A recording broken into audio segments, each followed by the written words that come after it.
Hello friends, welcome to my channel. दोस्तों, आज के इस वीडियो में हम बिहार बोर्ड क्लास 10 मैथ का चैप्टर 1 का ऑब्जेक्टिव क्वेश्चन करने वाले हैं, जो आपके 2023 के एग्ज़ाम के लिए बहुत ही इम्पोर्टेंट होने वाला है। तो वीडियो को शुरू से लेकर अंत तक देखिए। तो चलिए वीडियो को स्टार्ट करते हैं। देखते हैं, पहला प्रश्न है, दो परिमेय संख्याओं के बीच अधिकतम कितनी अपरिमेय संख्या हो सकती है?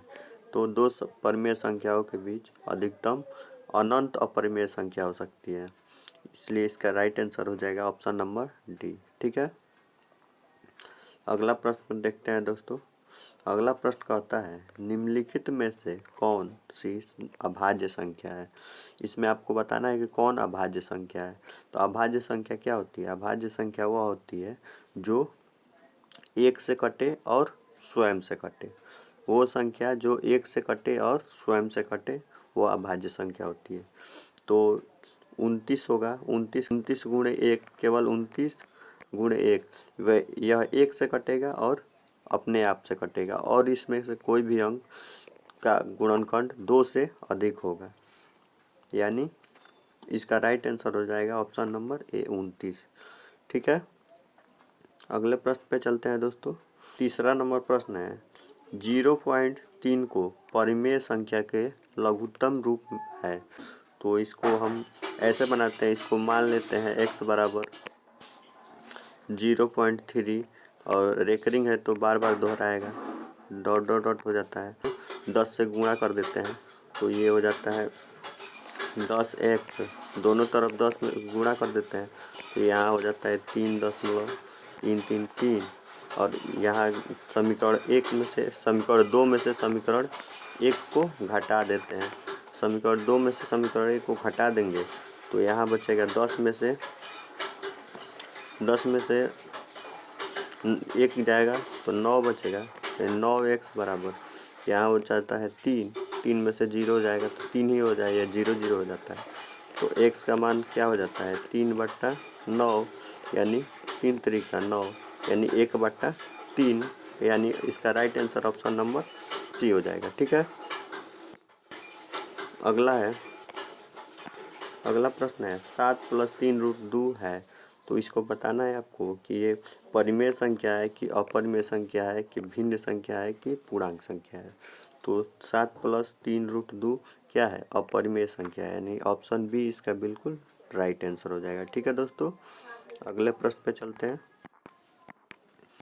अगला प्रश्न कहता है 5 नंबर, निम्नलिखित में से कौन परिमेय संख्या है? तो इसमें आपको बताना है कि कौन परिमेय संख्या है। तो ये तो अपरिमेय संख्या, ये परिमेय नहीं है, ये भी अपरिमेय संख्या है, ये भी अपरिमेय संख्या है। तो इसका √16 क्या है? √16 का वर्गमूल क्या होता है? 4 होता है। तो ये परिमेय संख्या हो गया। जो इसको p/q के रूप में लिख सकते हैं कि नहीं लिख सकते हैं? लिख सकते हैं। तो ये क्या हो जाएगा? परिमेय हो जाएगा। अपरिमेय संख्या वो होता है जो p/q के रूप में लिखा जा सके। तो इसका वर्गमूल निकाल कर इसको p/q के रूप में लिख सकते हैं। 16 का वर्गमूल 4 होता है, तो इसका राइट आंसर हो जाएगा ऑप्शन नंबर डी। ठीक है दोस्तों, अगला है 6 नंबर प्रश्न है, 5, 15 और 20 के लॉस और मौसा का अनुपात क्या होगा?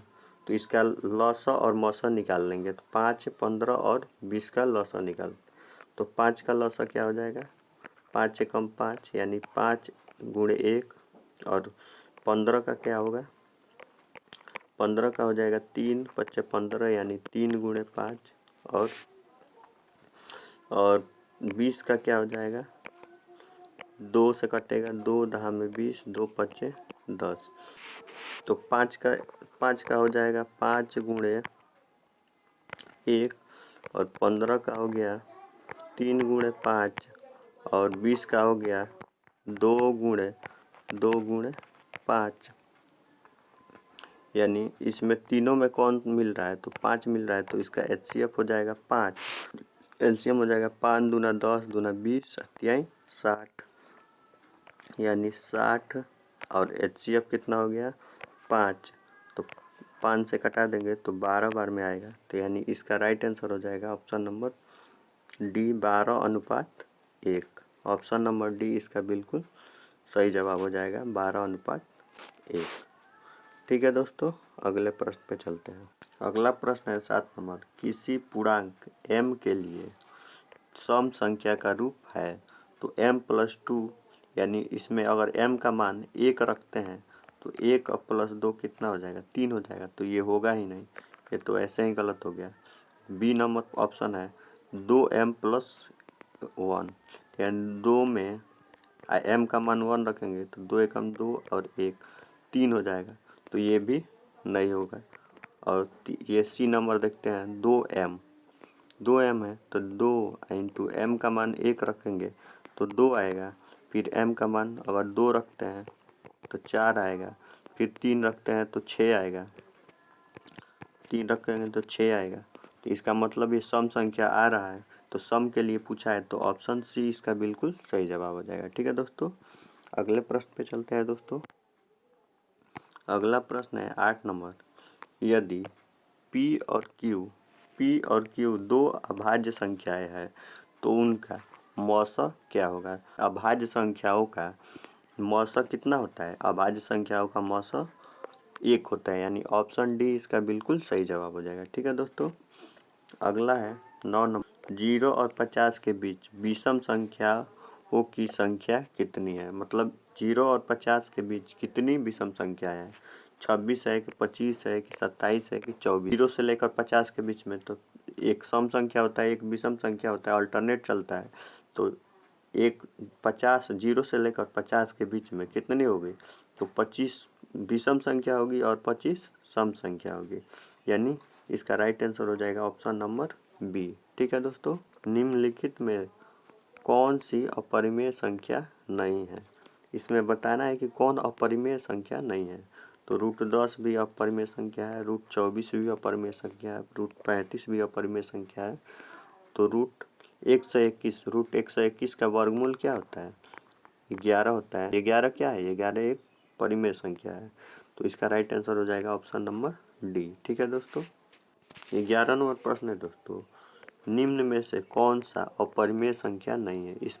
इसमें भी आपको बताना है कौन अपरिमेय संख्या नहीं है। 64/81 का 64 का वर्गमूल क्या होता है, 8 होता है। और 81 का वर्गमूल क्या होता है, तो 9 होता है, यानी 8/9। तो ये क्या है, परिमेय संख्या है, b/q के रूप में है। तो यही इसका राइट आंसर हो जाएगा ऑप्शन नंबर ए। और ये बाकी सब क्या है, अपरिमेय संख्या है। ठीक है, अगले प्रश्न पे चलते हैं दोस्तों। अगला है 12 नंबर प्रश्न है। निम्नलिखित में किसका दशमलव प्रसाद शांत है। तो शांत दशमलव क्या होता है, जिस संख्या का हर का गुणनखंड में केवल 2 हो या केवल 5 हो या 2 और 5 दोनों हो, वह क्या होता है, शांत दशमलव होता है। और हर और अंश किसे कहते हैं, किसी भी परिमेय संख्या का ऊपर वाला भाग क्या होता है, अंश होता है, और नीचे वाला क्या होता है, हर होता है। ऑप्शन ए इसका भी राइट आंसर हो सकता है और बी भी हो सकता है। बी भी हो सकता है, क्यों हो सकता है, क्योंकि ये 6/15 है। 6/15 इसको लिख सकते हैं, 6/15 को लिख सकते हैं 3 × 5 और 3 से कटा देंगे, 3 दूना 6, तो 2/5 बचेगा। और इसको इसका हर में कितना आ रहा है, 5 आ रहा है। तो ये भी इसका राइट आंसर हो जाएगा, यानी ए और बी दोनों इसका दशमलव प्रसाद शांत होगा। ठीक है दोस्तों, अगले प्रश्न पे चलते हैं। अगला प्रश्न कहता है सबसे छोटी अभाज्य संख्या और सबसे छोटी भाज्य संख्या का गुणनफल क्या होगा। तो सबसे छोटी अभाज्य संख्या कौन होती है, तो 2 होती है। और सबसे छोटी भाज्य संख्या क्या होता है, तो 4 होता है। अब इन दोनों को गुणनफल करेंगे, यानी गुणा करेंगे, तो 4 दूना 8, यानी ऑप्शन सी इसका बिल्कुल सही जवाब हो जाएगा। ठीक है दोस्तों, 14 नंबर कहता है 3.27 है, क्या है, एक पूर्णांक संख्या है कि एक परिमेय संख्या है कि एक प्राकृतिक संख्या है कि एक अपरिमेय संख्या है। तो इसको p/q के रूप में लिख सकते हैं, यानी क्या है, ये एक परिमेय संख्या है, यानी ऑप्शन बी इसका बिल्कुल सही जवाब हो जाएगा। ठीक है दोस्तों, अगला है 6/15 का दशमलव प्रसार क्या होगा? शांत होगा कि अशांत होगा कि आवर्ती होगा कि कोई नहीं होगा? इसको अभी हम निकालने हैं। इसके पहले 13 नंबर को प्रश्न में नहीं समझ में आए तो फिर 13 नंबर प्रश्न को देख लीजिएगा। तो ये क्या है? शांत दशमलव है। जिस संख्या का हर का गुणनखंड 2 और 5 हो या केवल 2 हो या केवल 5 हो वह शांत होता है। तो ये शांत है, यानी ऑप्शन ए इसका बिल्कुल सही जवाब हो जाएगा, शांत दशमलव। अगला है 16 नंबर, निम्नलिखित में से कौन अभाज्य संख्या है? इसमें आपको बताना है कौन अभाज्य संख्या है। तो अभाज्य संख्या क्या होता है? जो एक से कटे या और स्वयं से कटे, तो अभाज्य संख्या होता है और किसी अंक से न कटे। तो इसमें ये भाज्य संख्या होगा क्योंकि ये 2 2 यानी 2 से कटेगा, 2 3 बार में कटेगा, 2 से कटेगा, 4 से कटेगा और 8 से कटेगा, 3 अंक से कटेगा। ये भी क्या हो जाएगा? 3 × 3 × 1, यानी इसका अभाज्य गुणनखंड 2 से अधिक आ रहा है। तो इसका राइट आंसर हो जाएगा 11। 11 क्या है? अभाज्य संख्या है। अगला है निम्नलिखित में से कौन संख्या अपरिमेय संख्या है? इसमें बताना है कि कौन अपरिमेय संख्या है। तो ये पहला नहीं होगा क्योंकि 36 का वर्गमूल क्या होता है? 6 और 64 का वर्गमूल क्या होता है? 8। तो 6/8 ये p/q के रूप में है, तो ये परिमेय संख्या है, ये नहीं होगा। 1/81 1 का वर्गमूल 1 होगा और 81 का वर्गमूल 9 होता है, तो ये भी परिमेय संख्या है, तो ये भी नहीं होगा। 3/√3/5 ये परिमेय संख्या नहीं है, यानी ये अपरिमेय संख्या है। इसका right answer option number C हो जाएगा। ठीक है दोस्तों। 18 नंबर प्रश्न का होता है 4 - √3 एक है, तो 4 - √3 क्या है? परिमेय संख्या है कि अपरिमेय संख्या है कि भिन्न संख्या है कि पूर्णांक संख्या है? तो ये क्या है? 4 - √3 एक अपरिमेय संख्या है, यानी ऑप्शन बी इसका बिल्कुल सही जवाब हो जाएगा। ठीक है दोस्तों। 19 नंबर प्रश्न का होता है 2 तथा 2.5 के बीच अपरिमेय संख्या है, तो 2 और 2.5 के बीच कौन अपरिमेय संख्या है? तो √5 का वर्गमूल करेंगे तो इसके पहले √5 के पहले क्या आता है? √4 आता है, तो √4 का वर्गमूल 2 होता है, तो यानी 2 और 2.5 के बीच अपरिमेय संख्या कौन होगा? √5 होगा। ठीक है दोस्तों, समझ में आ गया? आगे बढ़ते हैं। 20 नंबर प्रश्न है 6x⁴y तथा 12xy का महत्तम समवर्तक क्या होगा? यानी इसका HCF क्या होगा? 6x⁴y, तो इसमें 6xy कॉमन हो जाएगा, 6xy। तो यहाँ क्या बचेगा? केवल यहाँ बचेगा x⁴ और 12xy में क्या बचेगा? तो 12xy में अगर 6xy कॉमन ले लेते हैं, तो 6xy कॉमन ले लेते हैं, तो इसमें से क्या बचेगा? 2 बचेगा केवल। तो इसमें भी 6xy है, इसमें भी 6xy है, तो यानी इसका HCF क्या हो गया? 6xy, यानी ऑप्शन डी इसका बिल्कुल सही जवाब हो जाएगा। ठीक है दोस्तों। अगला प्रश्न पे चलते हैं दोस्तों। 21 नंबर प्रश्न है 64 के वर्गमूल और 64 के घनमूल के से भाग देने पर इसका मान क्या होगा? तो उसका मान क्या होगा? तो 64 का वर्गमूल क्या होगा? तो 64 का वर्गमूल यानी √64, और 64 को लिख सकते हैं 64 का पावर 1/2, और 64 को लिख सकते हैं 8 का स्क्वायर, और इसका पावर कितना हो जाएगा? 1/2। 2 से 2 कट जाएगा, बचेगा कितना? 8 बचेगा। ठीक है ना। और 8 बच गया, और ये 64 का घनमूल निकालेंगे, तो 64 का घनमूल को लिख सकते हैं ³ 64, और इसको ऐसे लिखेंगे तो ये 64 का पावर 1/3 लिख सकते हैं ना। ठीक है, तो 64 को लिख सकते हैं 4 का क्यू लिख सकते हैं, 4 चौका 16 चौका 64। ठीक है, और इसका पावर कितना है? 1/3, 3 से 3 कट जाएगा, बचेगा कितना 4। तो वर्गमूल और घनमूल में भाग देना है, 64 के वर्गमूल में और घनमूल में भाग दे। तो वर्गमूल कितना आया है 8 आया है और घनमूल का कितना आया है तो 4 आया है। तो 4 दूना के 8, यानी ऑप्शन नंबर बी इसका बिल्कुल सही जवाब हो जाएगा। ठीक है दोस्तों, क्लियर हो गया? ठीक है, आगे बढ़ते हैं दोस्तों। आगे अगला प्रश्न है, √10 गुणे √15 का किसके बराबर होगा? तो √10 और √15 को गुणा करेंगे तो कितना आएगा, √15 दहा में 150 यानी √150, और इसका गुणनखंड कर लेंगे तो √150 का गुणनखंड करेंगे तो कितना आएगा, 2 से कट जाएगा 75, और ये हो जाएगा 3 से 25 दिया 75, तो 5 50 25, तो इसका राइट आंसर हो जाएगा, ये हो जाएगा, इसका जोड़ा लग जाएगा तो ये बाहर निकल जाएगा, तो 5√3 दूना 6, यानी इसका राइट आंसर हो जाएगा ऑप्शन नंबर ए। ठीक है दोस्तों, अगला प्रश्न है 23 नंबर, संख्या 0.32 रेकरिंग को P/Q के रूप में लिखा जा सकता है? बिल्कुल लिखा जा सकता है। कैसे लिखेंगे? तो इसको मान लेते हैं x बराबर 0.32, रेकरिंग है तो इसको बार बार यही अंक दोहराएगा। ठीक है, डॉट डॉट डॉट आगे तक जाएगा, और ये इसके दशमलव के बाद 2 अंक है तो 100 से गुणा कर देंगे, तो यहाँ हो जाएगा 100x बराबर 32.32 डॉट डॉट डॉट।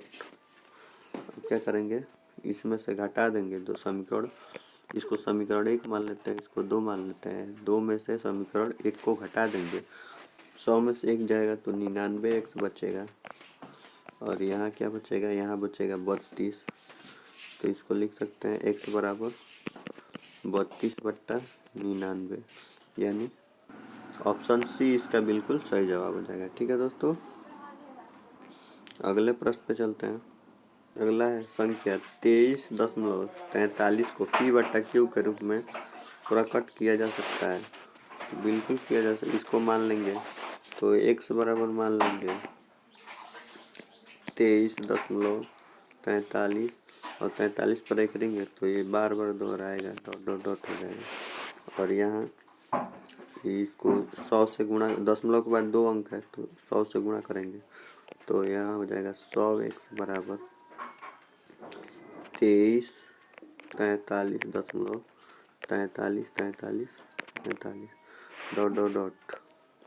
ठीक है, अब क्या करेंगे, समीकरण 1 मान लेंगे इसको समीकरण 2, और समीकरण 2 में से समीकरण 1 को घटा देंगे, तो घटाएंगे तो कितना आएगा, यहाँ आएगा 99x, और यहाँ आ जाएगा 23.43 में से 23 घट जाएगा, ये 0 0 हो जाएगा, तो ये बचेगा 23/20, तो x का मान कितना हो जाएगा 23/20/99, यानी ऑप्शन ए इसका बिल्कुल सही जवाब हो जाएगा। ठीक है दोस्तों, अगले प्रश्न पे चलते हैं। 25 नंबर प्रश्न है, सबसे छोटी पूर्ण वर्ग संख्या जो 16, 20 और 24 प्रत्येक से भाज्य हो वह होती है।